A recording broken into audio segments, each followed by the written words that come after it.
Hi hello ನಮಸ್ತೆ ಎಲ್ಲರಿಗೂ. Welcome back to my Aniriksha cooking channel. ಇವತ್ತು ನಾನು ನಿಮ್ಮೆಲ್ಲರಿಗೂ ಬದನೆಕಾಯಿ ರೆಸಿಪಿ ಹೇಗೆ ಮಾಡೋದು ಅಂತ ತೋರಿಸ್ಕೊಡ್ತಾ ಇದ್ದೀನಿ. ನಾನಿಲ್ಲಿ ಆಲ್ರೆಡಿ ಬದನೆಕಾಯಿನ ಕಟ್ ಮಾಡಿ ಇಟ್ಕೊಂಡಿದ್ದೀನಿ. ಒಂದು ಆನಿಯನ್ನು, ಆಮೇಲೆ ಒಂದು ಟೊಮ್ಯಾಟೊ, ಆಮೇಲೆ 3 ಹಸಿಮೆಣಸಿನ್ಕಾಯಿ ತಗೊಂಡಿದ್ದೀನಿ ಮತ್ತು 2 ಬೆಳ್ಳುಳ್ಳಿ ತಗೊಂಡಿದ್ದೀನಿ.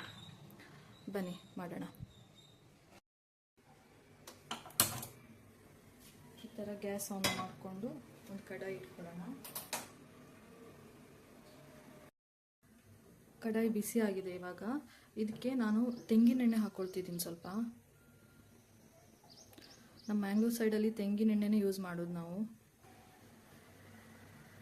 ಬಿಸಿ ಆದ ನಂತರ ಸ್ವಲ್ಪ ಸಾಸಿವೆ, ಆಮೇಲೆ ಸ್ವಲ್ಪ ಜೀರಿಗೆ ತಗೊಳ್ತಿದ್ದೀನಿ ನಾನು.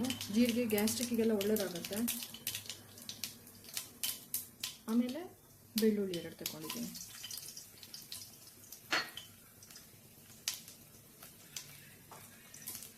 ಇದನ್ನ ಸ್ವಲ್ಪ ಫ್ರೈ ಮಾಡ್ಕೊಳ್ಳೋಣ. ಆನಂತರ ಸ್ವಲ್ಪ ಕರಿಬೇವು ತಗೊಳ್ತಿದ್ದೀನಿ ನಾನು. ಅದಾದಮೇಲೆ 3 ಹಸಿಮೆಣಸಿನ್ಕಾಯಿ. ನಂಗೆ ಸ್ವಲ್ಪ ಖಾರ ಕಮ್ಮಿ ಇರಲಿ ಅಂತ ನಾನು 3 ತಗೊಳ್ತಾ ಇರೋದು. ಆಮೇಲೆ ಒಂದು ಆನಿಯನ್ನು,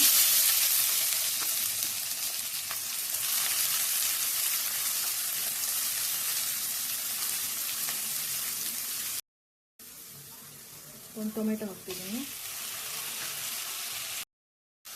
ಆನಿಯನ್ ಮತ್ತು ಟೊಮೆಟೊ ಸ್ವಲ್ಪ ಸಾಫ್ಟ್ ಆಗಲಿಕ್ಕೆ ನಾನು ಸ್ವಲ್ಪ ಇಲ್ಲಿ ಉಪ್ಪು ಮಿಕ್ಸ್ ಮಾಡ್ಕೊಳ್ತಿದ್ದೀನಿ. ಉಪ್ಪು ಹಾಕೊಂಡ್ಮೇಲೆ ಈ ಥರ ಚೆನ್ನಾಗಿ ಫ್ರೈ ಮಾಡಬೇಕು. ಬದನೆಕಾಯಿ ಅಂದರೆ ನನಗೆ ತುಂಬ ಇಷ್ಟ.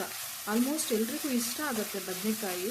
ಆದರೆ ಹೆಚ್ಚಿನ ಜನರಿಗೆ ಸ್ಕಿನ್ ಅಲರ್ಜಿಸ್ ಇರೋದ್ರಿಂದ ತಿನ್ನಲ್ಲ, ಯಾರು ಅವಾಯ್ಡ್ ಮಾಡ್ತಾರೆ. ಈ ಥರ ಫ್ರೈ ಮಾಡಿಕೊಂಡು ನೋಡಿ, ಇದು ಫ್ರೈ ಆಗಿದೆ. ಇದಕ್ಕೆ ನಾನು 1/2 ಟೇಬಲ್ ಸ್ಪೂನಷ್ಟು ಅರಿಶಿನ ಹಾಕ್ತಿದ್ದೀನಿ.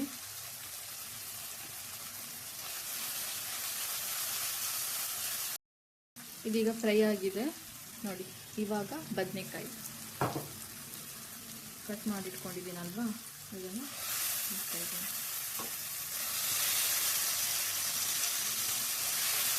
ಗ್ಯಾಸ್ ಸ್ವಲ್ಪ ಲೋ ಫ್ಲೇಮಲ್ಲಿ ಇಟ್ಕೊಳ್ಳೋಣ.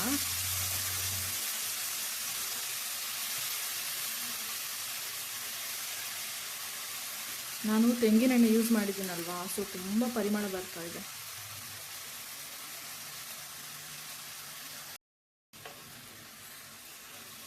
ನೋಡಿ, ಈ ಥರ ಫ್ರೈ ಆಗಬೇಕು.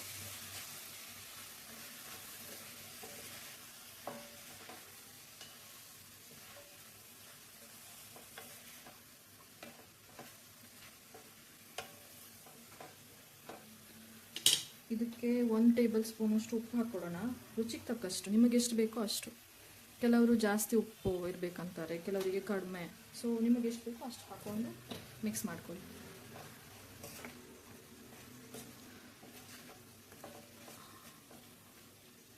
ಇವಾಗ ಇದು ಮಿಕ್ಸ್ ಆಯಿತು. ಇನ್ನು ಇದಕ್ಕೆ ವಾಟರ್ ಹಾಕಿ ಬೇಯಕ್ಕೆ ಬಿಡೋಣ.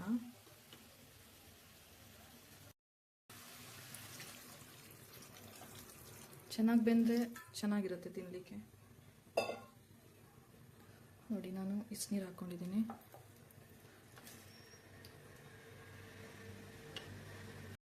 ನಾನಿಲ್ಲಿ ಮೇಲ್ಗಡೆಯಿಂದ ಒಂದು ಮಸಾಲೆ ಪೌಡರ್ ಹಾಕ್ಕೊಳ್ತಿದ್ದೀನಿ. ಇದು ಗುಂಡೂಸ್ ಮಸಾಲೆ ಅಂತ. ನಾನಿದು ಊಟಿಯಿಂದ ತರಿಸಿರೋದು.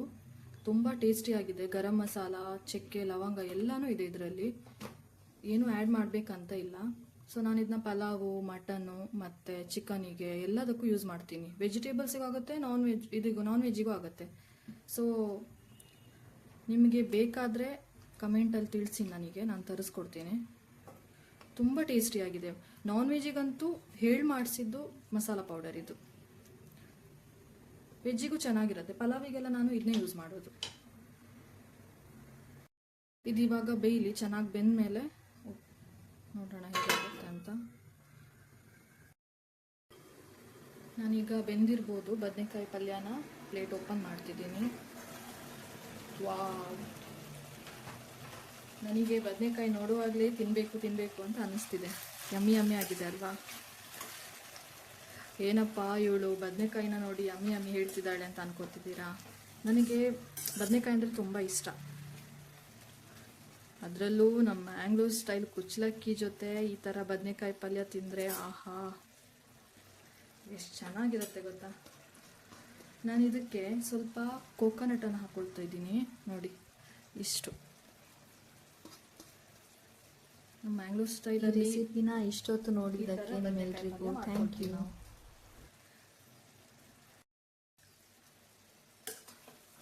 ನಮ್ಮ ಮ್ಯಾಂಗ್ಳೂರಲ್ಲಿ ತೆಂಗಿನೆಣ್ಣೆ ಮತ್ತು ಕೊಕೊನಟನ್ನು ನಾವು ಜಾಸ್ತಿ ಯೂಸ್ ಮಾಡ್ತೀವಿ ಅಡುಗೆಗೆ. ನೋಡಿ ಈ ಥರ ಬದನೆಕಾಯಿ ಪಲ್ಯ ರೆಡಿಯಾಗೋಯಿತು.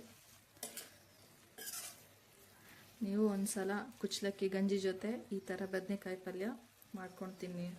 ಆಹಾ, ಯಾವತ್ತೂ ಮರೆಯಲ್ಲ ನೀವು. ಬೇಸಿಗೆ ಕಾಲದಲ್ಲಂತೂ ಈ ಥರ ರೆಸಿಪೀಸೇ ಮಾಡಿ ತಿಂದರೆ ದೇಹ ಸ್ವಲ್ಪ ಆರಾಮವಾಗಿರುತ್ತೆ.